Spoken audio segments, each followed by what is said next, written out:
흔들리는 동안 이석증이 치료됩니다. 라는 제목하에 은혜 나누겠습니다. 환상이 회복되는 우리 교회 되길 진심으로 축원합니다. 그러니까 환상이라는 것은 그냥 단순한 신비, 쇼를 보는 순간이 아니죠.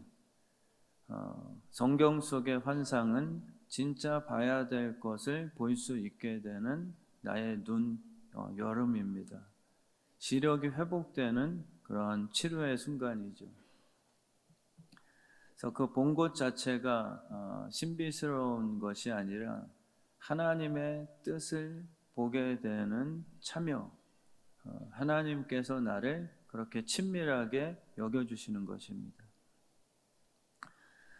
못 보는 사람들은 불효하죠. 부모님의 고생과 부모님의 그 사랑을 보기 시작하면 자녀도 태도가 달라집니다.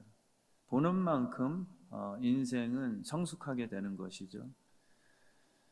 인간의 시력은 한계가 있습니다. 조금만 멀리 있어도 안 보인다고 하죠. 저도 안경 쓰는 이유가 안 보이니까 이렇게 또 시력 교정을 합니다. 근데 내가 못 본다고 없다 이렇게 우기는 게 우리야 참 유치함이죠. 영적 눈이 가려진 것인데 우리는 하나님이 없다고 합니다. 하나님이 만들어 놓은 그런 피조물은 내 눈으로 볼 수 있으니까 이렇게 보고 있죠. 태양도 봅니다. 근데 태양을 보고서 신이라고 얘기하죠. 왜냐하면 내 영적 눈이 가려지고 육적 눈만 띄어져서 내가 볼 수 있는 건 태양인데 너무나도 화려합니다. 그러니까 우리는 태양 신을 섬기게 되는 것이잖아요. 스스로 내가 개와 같아 인정을 했던 성경 속의 이방 여인은 눈이 열렸습니다. 사실 여전히 신부는 개 같은 이방인이었습니다. 그래서 예수님 앞에서도 나는 개에게 자녀의 떡을 나눠주지 못한다. 은혜라는 그 빵은 똑똑한 천재견이라고 간식 주는 법이 없다. 개가 율법적으로 잘 변기 뚜껑을 열어가며 정말 세상에 이런 일이 어떻게 개가 또 말도 안 해? 어떤 영상을 보니까 개한테 말을 가르쳐서 아이로 와봐. 그 영상을 봤어요, 제가. 우연 같은데 희한하게 틀리지 않는 것 같아. 그랬다고 해서 자녀의 그 떡을 주는 법은 없다. 그게 주님의 그 견고한 진리의 원리입니다. 근데 이 여인이 은혜를 받고 눈이 열렸어요. 예수님을 보면서 희망을 얻게 됐죠. 예수님을 보면서 율법을 보지 않게 됐습니다. 사울은 하나님을 보면서 율법적인 신이라고만 보게 됐죠. 그게 육신의 눈입니다. 무슨 일을 보든지 율법적으로 다 판단을 하는 것이잖아요. 근데 이 여인은 예수님을 보면서 우리의 죄를 심판하러 오신 그런 율법의 신이 아니라 나 같은 이방인들조차도 새롭게 하시려고 십자가를 지러 오신 그런 뭔가 다른 동기를 품은 사랑의 신이시구나 라는 것을 이렇게 보게 된 것이죠. 그러면 구하는 게 달라집니다. 아무리 제자들이라도 주님을 십자가 진 후에 내 죄를 씻겨주실 그러한 복음의 사명을 보지 못하면 이 제자들도 예수님이 했던 그 기적들만 바라보면서 한 자리 찾아야 되겠다. 예수님께 뭔가 좀 부탁을 해서 내 육신의 죄악은 아무것도 해결되지 않았는데 오히려 육신이 원하는 높아지고 싶어하는 권력욕, 그것을 주님께 부탁했습니다. 내가 우의정 되게 해주세요. 내가 좌의정 되게 해주세요. 그러니까 우리가 예수님을 바라보면서 은혜를 보지 못하면 우리도 똑같이 율법주의가 돼버리는 것이죠. 주님을 보면서 우리도 똑같이 기복적인 것을 구하게 됩니다. 근데 이 여인은 자기의 인생이 아무리 열심히 살아도 신분을 바꿀 수 없다는 그 당시에 불가능에 대해 인정을 해버립니다. 근데 예수님이라는 분이 그것을 뒤집어 엎는다. 역전시키신다. 예수님을 만나면 하나님의 자녀가 되는 특권을 입는다고 하더라. 그러고 가늠하다 걸린 여인도 주님을 만나면 오히려 복음을 전하고 인생이 완전 변화되었더라 라는 그러한 소식을 듣고 보게 된 것이죠. 그러니까 주님께 구하는 게 지금 다른 게 아닙니다. 자녀의 빵 부스러기라도 내게 허락하소서. 주님에 대한 그 약속을 이 여인이 붙들고 있어요. 그리고 주님께서는 툭 한번 튕겨 보셨던 것이죠. 너 뭔 소문 듣고 와서 나한테 자녀의 빵 부석이라도 달라고 하더냐. 근데 여인이 붙든 것은 그냥 떼쓰는 게 아니라 주님께서 하신 말씀을, 그 약속을 근거해서 울부짖게 되는 것입니다. 예수여, 당신은 우리 같은 죄인을 위해서 이 땅에 오셨다라고 분명히 말씀하지 않으셨습니까? 그분이 하신 약속 붙들고 기도하는 것은 주님께서 반드시 응답 주시는 것이죠. 그래서 우리는 내 자신의 죄성을 인정해야 은혜를 공급받습니다. 예수님의 십자가는 저와 여러분을 위해서 지신 게 확실하죠. 우리 서석영 집사님 때문에 주님이 십자가 오르기 전에 다 계약하신 거예요. 저 김철민 목사 때문에 주님께서 십자가 오르시기 전에 내가 십자가 지고 죽고 나서 부활하면 김철민 목사의 약점, 그분은 우리의 중심을 다 보시거든요. 그리고 베드로가 배신할 기질까지 다 맥을 짚어내십니다. 그래서 주님께서는 다 이미 아신 거죠. 그래서 김철민 목사 마음이 흔들리고 믿음이 깨져버릴 것이며 또 혈기, 또 부모님께 불효할 기질이 있는 그런 육신적인 죄가 살아가면서 이렇게 행하게 될 것들을 주님은 다 파악하고 계십니다. 그것을 위해서 내가 십자가 진다 라고 그 피로 사인을 하신 후에 십자가에 오르신 것이죠.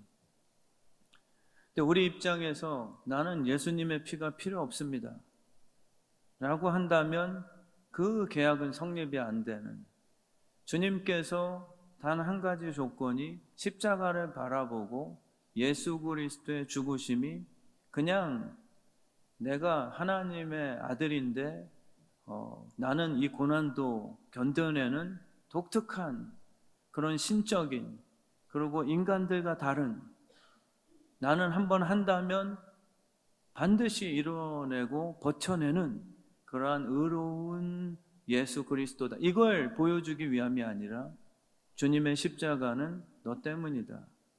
그리고 분명히 이 십자가에서의 흘린 피는 지우개다. 그것을 우리에게 말씀하신 거죠. 김정화 권사님이 그래서 주님 저 이런 기질, 약점, 엄마로서, 아내로서, 권사로서, 또 하나님의 딸로서, 또 진짜 육신의 부모로서 이웃에게 하나님 제 죄가 만들어내는 그런 기질들 다 아시죠? 그것을 고백할 때 주님께서 기뻐하세요. 죄를 이야기하는데 왜 기뻐하시겠습니까? 그분의 그 기쁨은 드디어 계약 성사니까요. 십자가를 바라보고 내 죄를 정직하게 고백할 때 주님의 약속은 그에게 성취가 돼버립니다. 그 순간에 씻겨버려요. 내 안에 있던 불뱀이 나를 물어 독이 퍼져 있던 것이 십자가를 바라볼 때 그 독이 다 해독된다는 것이죠. 그래서 주님께서는 그런 약속을 우리에게 허락해 주셨습니다. 나 같은 고철, 나는 자꾸 회치를 한 후에 너희 같지 않아. 이게 율법주의자들이거든요. 율법이 자꾸 교회 안에서 이렇게 활발하게 되면 누룩처럼 율법주의자들은 굉장히 파급이 빨라요. 그래서 주님께서도 굉장히 조심해야 된다. 그 율법주의는 굉장히 겉보기에는 선해 보이기 때문에, 그러나 결론은 다 심판이다. 율법이 할 수 있는 최고의 일은 666분입니다. 666은 루시퍼가 지옥으로 우리를 죄 때문에 합법적으로 수갑 채울 수 있는 그 근거가 되죠. 그래서 제가 율법주의 목사가 되면 늘 옳은 얘기 할 겁니다. 예배 시간에 졸고 자면 창문에서 떨어져 죽게 될 것입니다. 그리고 뒤로 꺾이면은 목 디스크 나옵니다. 그리고 주일날 예배 안 드리고 골프장 가면 골린이 처음 필드에 나온 사람이 갑자기 드라이브 샷이 굿샷이 나와서 300m 내 머리 정통으로 맞아서 거기서 푸른 초장에 묻히게 될 것입니다. 틀린 말 있어요? 10의 1 안 내면 모든 사업은 다 황충이가 먹어 썩어지게 될 것입니다. 그리고 목사에게 잘못하면 자녀들 잘 될 거라고 생각지도 마세요. 뭐 이런 율법적인 거, 틀린 말 있습니까? 성경을 이용하는 거예요. 다 율법, 그 구약시. 근데 율법주의가 돼버리면 마귀가 틈탄대요. 왜냐하면 우리의 육신의 실력으로는 이 말씀을 지켜낼 수 있는 그런 실력 부재거든요. 할 수 있는 분들 계세요? 조금 남보다 잘나면 마귀가 딱 들어와서 너는 저 장로보다 조금 달라. 내가 봤을 때도. 야, 괜찮은 장로네? 그러면 교만을 심어주죠. 근데 만약에 잘못했을 경우에 욥은 사실 이야기하겠지만 복음으로 이끄심을 받고 있거든요. 그래서 하나님께 지금 정죄받지를 않아요. 근데 욥의 친구들은 율법주의에 딱 세팅이 돼 있어서 욥에게 찾아와서 계속 틀린 말 안 합니다. 하나님 잘 섬겨. 너 이렇게 된 거는 분명히 소문제가 있기 때문일 거야. 너 빼먹은 주일 성수 한번 잘 세봐. 10의 1에 너 한 1,000원 정도 빠졌을 수도 있어. 틀린 말이 없어요. 틀린 말이요. 그때 마귀가 와서 야, 하나님의 말씀에 어긋나면 지옥이야. 근데 이렇게 설교하는 목사님들도 실제 있거든요. 하나님의 말씀대로 살지 않으면 너희들 다 한 번 구원은 영원한 구원이 아니야. 두려움을 자꾸 만들어줍니다. 그래서 우리의 마음에 좌절을 만들고 그래서 희망을 다 깨버려요. 죄책감이 수치심으로 바뀌죠. 그 수치심은 뭘 만드냐면 무화과 나무 잎을 내 스스로 만들어 하나님 앞에 내 힘으로 나아가고자 하는 애를 써보게 우리는 그렇게 진행됩니다. 근데 복음이라는 것은 성령님이 들어오시면 똑같은 죄를 졌어도요. 그 성령님은 알고 있었다라고 얘기하시겠죠. 그래서 약속한 거야. 베드로에게 마귀가 틈타버렸으면 너 수제자 하지 마. 어떻게 수제자가 소녀 앞에서 그것도 무슨 뭐 대단한 신학 논쟁하는 학술제도 아니고 말이야. 소녀가 너 예수님 옆에 따라다니던 그 제자 아니야? 이 한마디에 그냥 흔들리고 욕하고. 근데 그때 율법주의적으로 그런 목회자를 만났더라면 계속 지적이죠. 너 이제 아버지 집에 돌아올 생각하지 마. 돌아오더라도 너 한 10주간은 교육받아야 돼, 다시. 자녀됨을 다시, 라이센스를 다시 회생시키려면 너 이 정도 일은 감당해야 돼. 이렇게 얘기하겠죠. 그러나 성령님이 아버지가 오시면 내가 약속했잖아. 내가 다윗에게 거짓말을 안 하잖아. 이 말씀이 오늘 붙드셔야 됩니다. 저에게 거짓말을 안 하세요. 우리 김정아 권사님에게, 박지숙 집사님에게 거짓말 안 하십니다.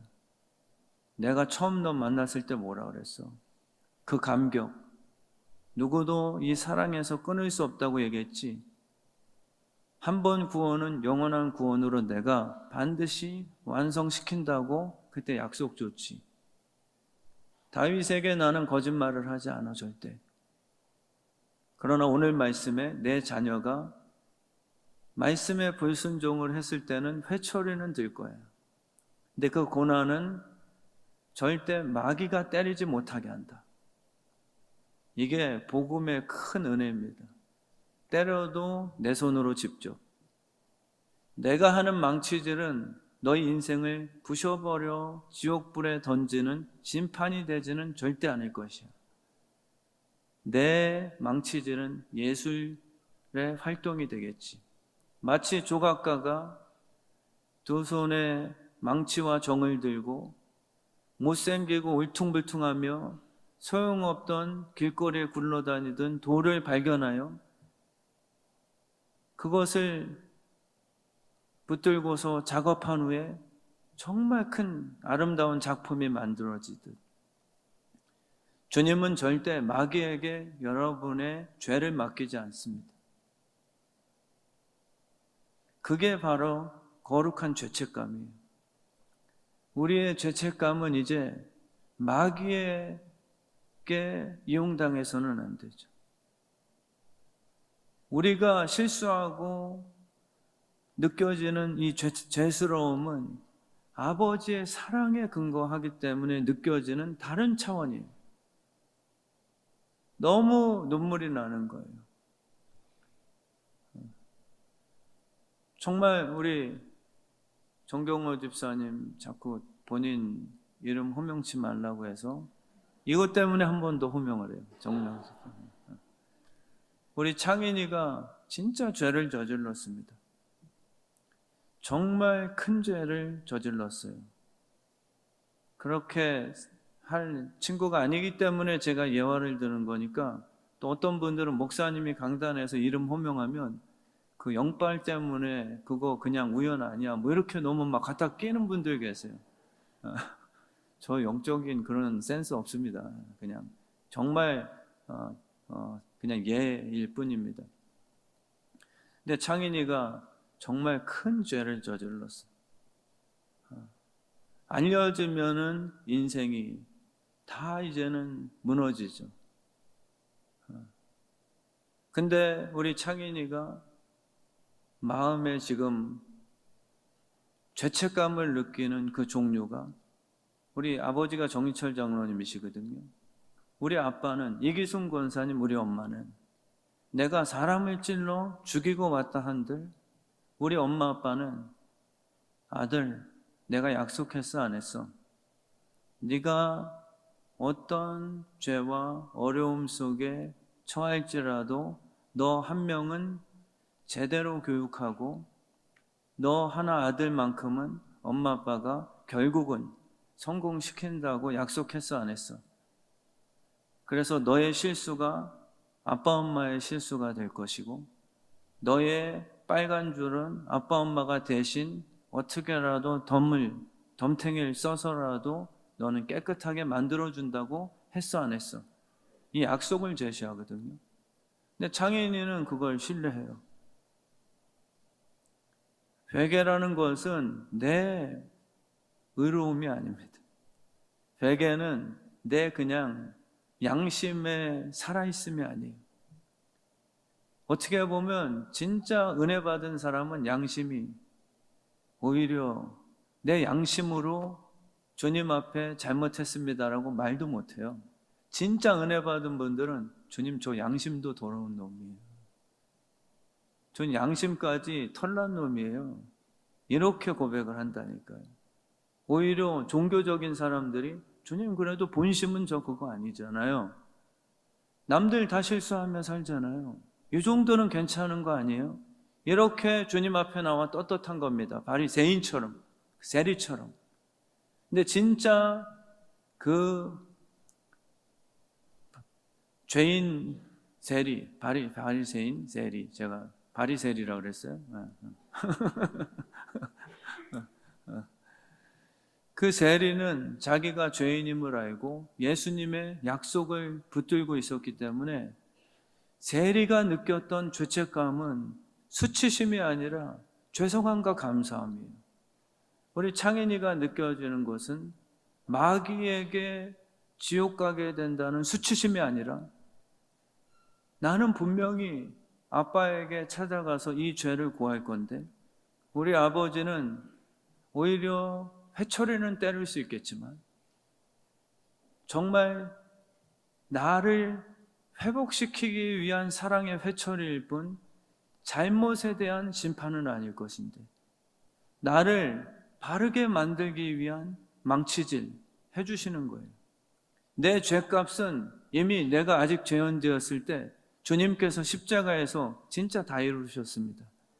그래서 우리가 실수하고 죄지면 그 죄 때문에 때리는 법이 없으세요. 우리 아버지는 다시 실수하지 말라고 교훈 차원의 양육 차원의 또 우리 속에 있는 그 육신의 기질 아직 암덩어리 그것을 수술하시기 위한 그런 회초리의 목적이시지 우리가 잘못했기 때문에 그 죄 때문에 너희가 죄의 값을 받아라 이렇다면 십자가에서 이루신 그분의 완성은 무슨 의미가 있겠냔 말이에요. 그래서 창인이가 느껴지는 그 죄책감은요 내가 어떤 죄를 졌더라도 우리 아빠 엄마는 분명히 본인의 죄라고 어떻게든 알리바이 형성해서 너는 입 다물고 있어. 너는 전혀 모르는 일이야. 이건 아빠 엄마가 여기 살인 현장에 여기 있었던 거예요. 분명히 이러실 분들인데 그 부모님의 성품을 알기 때문에 창인이가 회개를 하게 되는 거예요.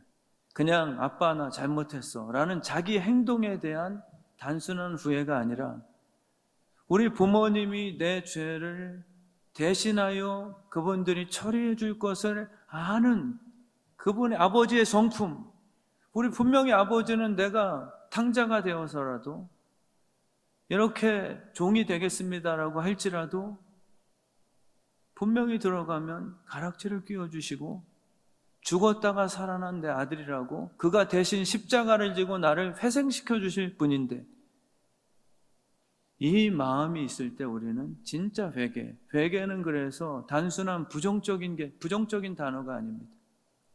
회개는 정말 주님 뜻대로 다시 살고 싶은 마음의 결단을까지 보너스로 붙여주세요. 그게 회개입니다. 근데 우리가 자칫 잘못 생각하죠. 고해성사.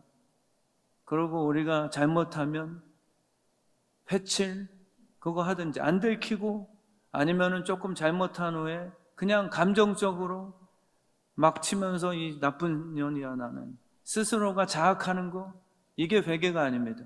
진짜 회개는요 약속을 붙들고 하나님께 나아가면 놀랍게 예수의 피로써 내 실수가 오히려 재료가 되어 놀랍게 다른 차원의 삶으로 성숙해 만드시는 하나님의 손길 이런 걸 경험해 보셨죠? 목사인 저도요 정말 토요일 날까지 그리고 정말 지금은 안 그럽니다. 지금은 정말 교만이 아니라 지금은 제 아내를 최대한 사랑하려고 그러고 뭐 이렇게 미용실도 네이버로 제가 다 예약해 주려고 그러고 뭐 이제 네이버 페이로 다 집을 먼저 해 주려고 그러고 뭐 이렇게 하죠. 예전엔 진짜 토요일, 주일 설교 전까지도 다툰 적이 있었던 것 같아요. 나는 끝장이다. 정말 설교 오늘 다 망쳤어. 그러고 꼭 하는 말이 있어요. 내 이런 상태로 설교 어떻게 하냐? 네가 해라. 오늘 네가 설교해라. 나는 그래도 양심이 있어서 이렇게 화내고 나서 설교 못한다. 나는 네가 해라 제발. 나 어떻게 하냐? 근데 그냥 나가요. 그러면 제가 강단에 서게 되죠. 그럼 주님, 오늘은 진짜 제 상태 말 아닙니다. 아시잖아요. 어떻게 죽어 있어도 그건 당연한 겁니다. 근데 그날 성도들이 제일 거룩하다고, 목사님. 그게 제 겁니까? 진짜 회개는 희한하게 주님이 일하세요. 그게 다윗에게 절대 거짓말하지 않는다. 어떻게 다윗이 우리 후손까지 이르러 제일 하나님의 마음에 합한 사람이라고 칭찬받게 되냔 말이에요. 밧세바 아내를 범한 사람이고, 그죠? 큰 죄, 어떻게 그 충신을 전쟁터 맨 전장에 일부러 보내서 죽이냔 말이에요. 근데 침상을 적시는 회개가 다윗은 하나님의 약속 성품을 진짜 이해한 거예요. 여러분이 그렇게 하셔야 됩니다. 정말 하나님의 성품은요, 회개를 하는 자녀들을 그냥 그래 알았어. 이제 자백했어. 그러니까 네 죄만큼 형량 살아. 이게 아닙니다. 이제 좀 편해졌다 그래도 차라리. 이게 아니에요. 진짜 회개는 놀랍게도 십자가입니다. 십자가의 목적이 성취가 되는 거예요. 그래서 은혜가 더 파워풀한 거예요. 율법주의자들은 내가 행한 만큼, 그리고 남이 내 눈에 거슬리면 목사가 왜 저러지? 지적뿐입니다. 그리고 화내는 것뿐이에요. 똑바로 안 해요? 근데 진짜 복음은요, 하나님이 보실 때 내가 기뻐져요.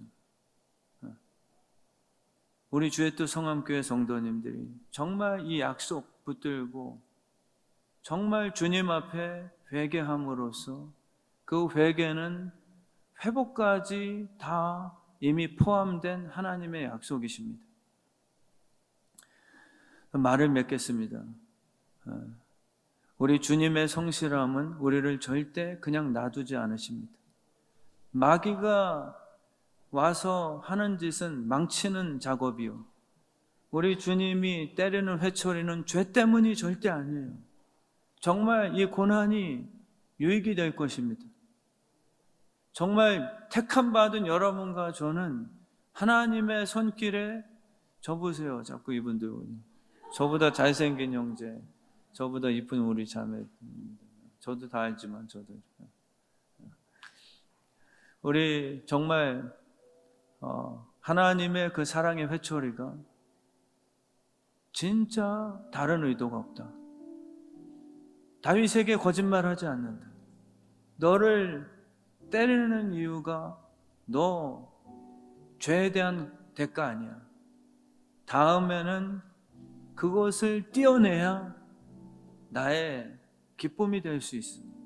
그러고 용서 못했던 그 사람을 용서할 수 있는 넓은 품이 형성될 거예요. 그 이유 때문에 여러분들에게 회초리를 대시는 거죠. 절대 거짓말하지 않으실 겁니다. 여러분이 처음 하나님을 만났을 때 아닌 것 같은데, 요셉도 얼마나 혼란스러웠겠습니까? 꿈에서 어린 나이에 너를 형제들에 의해서 절받게 할 것이고 너를 크게 쓸 거다. 저도 사실 어린 나이에 중학교 때, 고등학교 때 환상을 보고, 근데 제가 매번 하나님께 원망하고 했던 게, 개척하면서 그 작은 사무실에서 하나님 차라리 그런 걸 보여주지 마시죠. 근데 점점 갈수록 깨닫는 것은 너에게, 다윗에게 한 말은 거짓말이 아니야. 그리스도의 계절이 왔다. 이제 어떤 농사도 실패하지 않을 거야. 늘 말씀드렸던 봄에 맺히는 열매가 있고 나는 왜 안 맺히지라고 불평하지 마. 너는 놀랍게 겨울철에 끝자락에 맺히는 열매 같지만 굉장히 영광스러울 거야. 공평함을 느낄 거야. 그리고 버림당하지 않구나라는 그 십자가 위의 강도, 그 마음을 한번 헤아려 보세요. 얼마나 행복했겠어요. 나 여기서 주님 안 만났다면 진짜 지옥이구나. 근데 십자가에서 죄인 대 죄인으로 주님을 만났는데 그 강도는 그리스도의 계절 안에 포함되어 열매를 맺게 되는 그 약속의 수혜자가 되어버렸죠. 우리 주의 뜻 성함교회 성도님, 나는 고철이지만 주님은 나를 금으로 만드실 환상을 포기하지 않으셨다는 것. 주님은 여러분들을 도구로 만드실 거고요, 무거운 아령을 들어 올릴 때 힘이 들 수 있습니다. 그러나 그 힘이 드는 것은 나를 망치는 시간 아니라 내 근육이 발달되는, 오히려 근육이 단단해지는 그런 놀라운 성숙의 시간이 되겠죠. 주님의 손은 우리가 용광로에 들어갔어도 떠나지 않습니다. 주님이 용광로에 들어간 고초를 붙들기만 한다면 다시 건져내실 때는 완전 180도 다른 목사가 돼서 나올 것이죠. 우리 정말 그런 꿈을 꿨으면 좋겠습니다. 절대 거짓말하지 않으시고 나를 선택한 건 실수나 우연이 아님을 우리가 신뢰하셨으면 좋겠습니다.